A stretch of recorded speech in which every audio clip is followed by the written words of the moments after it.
Hi, എല്ലാവർക്കും ഞാൻ ഒരു സൂത്രം കാണിച്ചു തരാം. ഇന്ന് ഏട്ടൻ്റെ പാചകമാണ്. എങ്ങനെയുണ്ടെന്ന് പോയി നോക്കിയാലോ? എന്താ വെക്കുന്നതെന്ന് അറിയാവോ? പന്നി ഇറച്ചി. അപ്പം നമുക്കൊന്ന് പോയി നോക്കിയാലോ?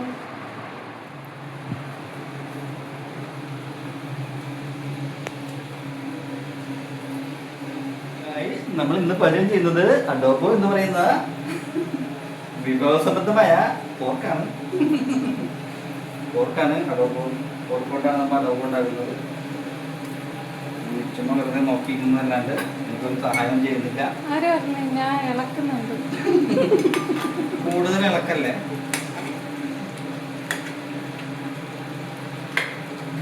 കണ്ട, എൻ്റെ ഒറ്റ കൈ കൊണ്ടുള്ള ഇളക്കൽ നിങ്ങൾ കാണുന്നില്ല. ഞാൻ പൊളിച്ചേ. ഞാൻ തനിക്ക് പകുതി അവിടെ വെച്ചിട്ടുണ്ട്, ബാക്കി പകുതി. അപ്പം നമുക്ക് വെളുത്തുള്ളി വിളിക്കാം.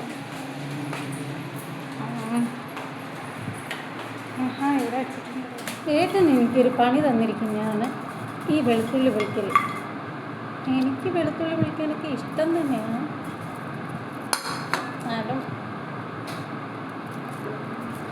പിന്നെ ഒരു കാര്യം എന്ന് പറഞ്ഞാൽ, ഏട്ടൻ ഉണ്ടാക്കുന്ന അഡോബോയാണ്. അതുണ്ടാക്കി കഴിഞ്ഞിട്ട് നല്ലതാണെന്നുണ്ടെങ്കിൽ ഞാൻ റെസിപ്പി ഷെയർ ചെയ്യുന്നതാണ്.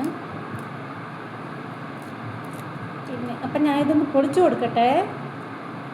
ഈ വെളുത്തുള്ളി പൊളിക്കണതിന് ഈസി ആയിട്ടുള്ളൊരു കാര്യമുണ്ട്. ഇങ്ങനെ വെളുത്തുള്ളി എടുത്തിട്ട് ഇങ്ങനെ രണ്ടായിട്ട് പിളക്കണം.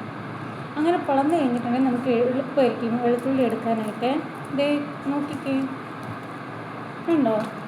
വേഗം ഒന്ന് പൊളന്ന് പോകാനാണ്. അപ്പോൾ ഏട്ടൻ എനിക്ക് തന്ന ജോലി ഞാൻ കൃത്യമായിട്ട് ചെയ്തിട്ടുണ്ട്. വെളുത്തുള്ളി എല്ലാം പൊളിച്ചു കഴിഞ്ഞു. നീ ഏട്ടനോടെ കൊടുക്കാം. എന്തായി? ഫസ്റ്റ് കടമ്പ ഫ്രൈ ചെയ്ത് ജസ്റ്റ് മീഡിയം ഫ്രൈയിൽ വെച്ചിട്ടുണ്ട്. അടുത്ത പോർഷൻ ഇട്ട് കൊടുത്തിട്ടുണ്ട്. നമ്മളിൽ അത്രയും വലിയ ചെമ്പില്ലാഞ്ഞുകൊണ്ട് ഉണ്ട്, ഏറ്റവും വലുതാണ് എണ്ണയിൽ സ്റ്റൗവിന് പറ്റില്ല. ഇതും കൂടി ഒന്ന് വറുത്ത് കിട്ടിയാൽ നെക്സ്റ്റ് ഘട്ടം സ്റ്റാർട്ട് ചെയ്യാം.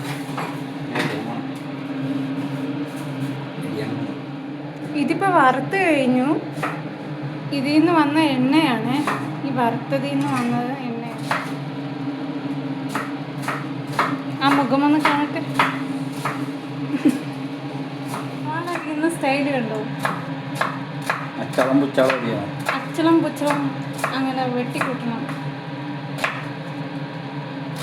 ടക്കേന്ന് പറഞ്ഞായിരിക്കണം.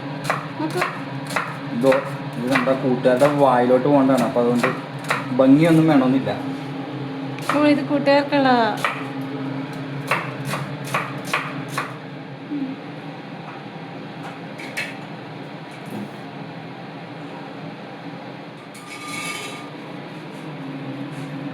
ഈ എണ്ണയിലിട്ട് തന്നെയാണ് നമ്മൾ സവാള വഴറ്റാൻ പോകുന്നത്. സവാള, വെളുത്തുള്ളി, ഇഞ്ചി ഇതെല്ലാം ഇഞ്ചില്ലേ? ആ, സവാളയും വെളുത്തുള്ളിയൊക്കെ വഴറ്റാൻ പോകുന്നത് ഈ എണ്ണയിലിട്ടിട്ടാണ്.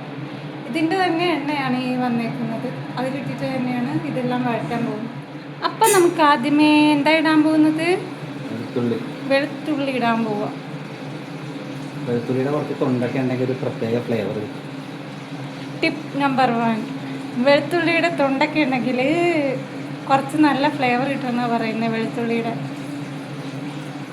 ബ്രൗൺ നിറമായിരുന്നു. എന്ത് ഫീല്? ഫീലാണ്, അത് പറഞ്ഞറിയിക്കാൻ പറ്റാത്തൊരു.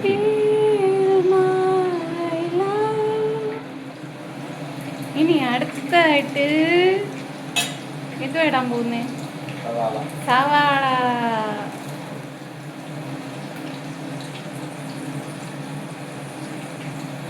ഇനി ഇതൊരു ബ്രൗൺ നിറമാകണ്ടേ? ഏകദേശം ഒന്ന് വാടണ്ടേ? ഇത് അത്യാവശ്യം നന്നായിട്ട് വാടണം.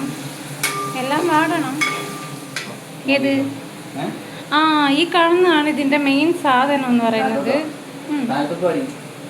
ഇനി ഞാൻ താഴത്തേക്ക് വന്ന ഓയിസ്റ്റർ സോസ്. ഓ, ഓയിസ്റ്റർ സോസ്. ഓക്കെ. ഒരു 1 kg 2 സ്പൂൺ വെച്ചിട്ടാൽ മതി. ഇത് സോയാ സോസ്. ഓക്കെ. അതും സെയിം തന്നെ 1 kg 2 സ്പൂൺ വെച്ചിട്ടാൽ മതി. ഇത് സ്പ്രൈറ്റ്. ഉം. അതൊരു ഞാൻ ഓർത്ത് ഇത് കുടിക്കാൻ കൊണ്ടുവന്നതല്ല. ഇത് സ്പ്രൈറ്റ്. ഇതിലൊരു പകുതി ഇട്ടാൽ മതി. ഓഹോ. അത് കുറച്ച് മധുരം. അതാണ് അതിൻ്റെ ഒരു ബുട്ടൻസ്. പിന്നെ ഇതെന്താണ്, കറുകയില. കടുകയില. അത് 2 വേണം. പിന്നെ ഒരു ഇച്ചിരി ചെറുതായിട്ടൊരു ഫീൽ കിട്ടാൻ വേണ്ടിയിട്ട്, ഇതൊക്കെ ഫീലിന് മാത്രം, ഇടിച്ച മുളക് അതൊരു 2 ടീസ്പൂൺ 1 ടീസ്പൂൺ അങ്ങനെ കിട്ടാൻ മതി. ജസ്റ്റ് ഒരു അതിൻ്റെ ഒരു കാണുമ്പോൾ ഒരു ഫീലിന് വേണ്ടി. ഓക്കെ. അപ്പം നമ്മുടെ സവാള ഇങ്ങനെ വഴന്നുകൊണ്ടിരിക്കുകയാണ്.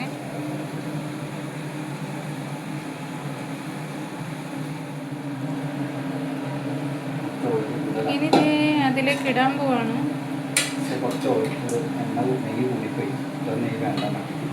നെയ്യ് കൂടിപ്പോയാ?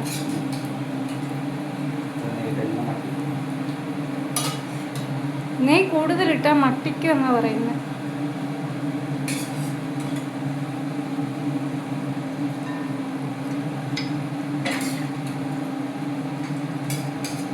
ഇനി ഇത് ആ വഴന്ന ഇല ഇതുപോലെ പിച്ച് കീറി അതിലേക്ക് ഇടണം. ഓയിസ്റ്റർ സോസാണ് ഇനി ഒഴിക്കാൻ പോകുന്നത്. ഇതെന്തോരം ഒഴിക്കണം?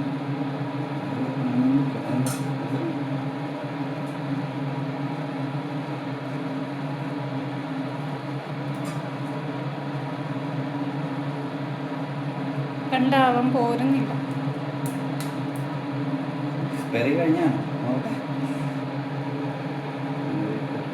നിങ്ങൾ എന്ത് സാധനം ഉപയോഗിക്കുകയാണെങ്കിലും എക്സ്പയറി ഡേറ്റ് ചെക്ക് ചെയ്യാൻ മറക്കല്ലേ. ഇനി ഇത് നന്നായിട്ട് മിക്സ് ചെയ്ത് കൊടുക്കുക. ഇനി ഇതിലേക്ക് ഇടാൻ പോകുന്നത് സോയാ സോസാണ്.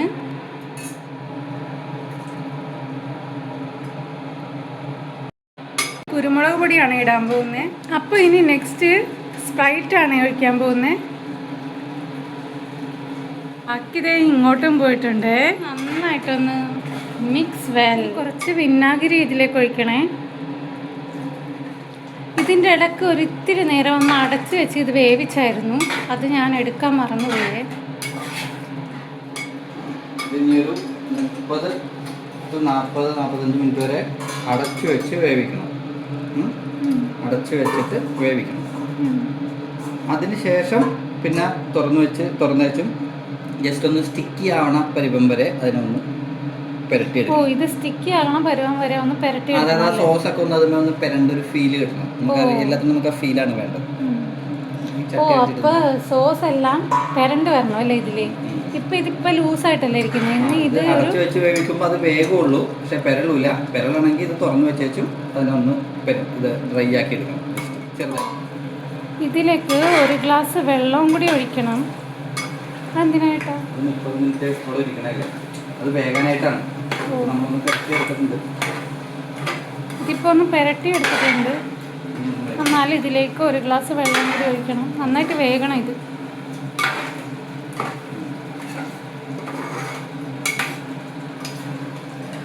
ഇത് 1 ഗ്ലാസ് വെള്ളം എടുത്ത് വെച്ചിട്ടുണ്ട്. ഇനി ഇതങ്ങോട്ട് ഒഴിക്കുക. വെള്ളം കൂടി ഒഴിച്ച് കഴിയുമ്പോൾ ദാണ്ട് ഈ ഒരു പരുവാണ്. ഇനി 40 മിനിറ്റ് ഇത് അടച്ചു വെച്ച് വേവിക്കണം. ആഹാ, നോക്കിക്കേ,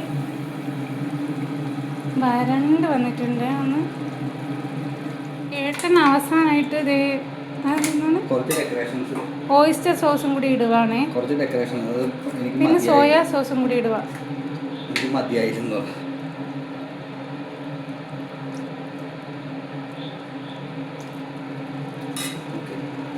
അപ്പോൾ ഇത്രയുള്ള നമ്മുടെ വീഡിയോ.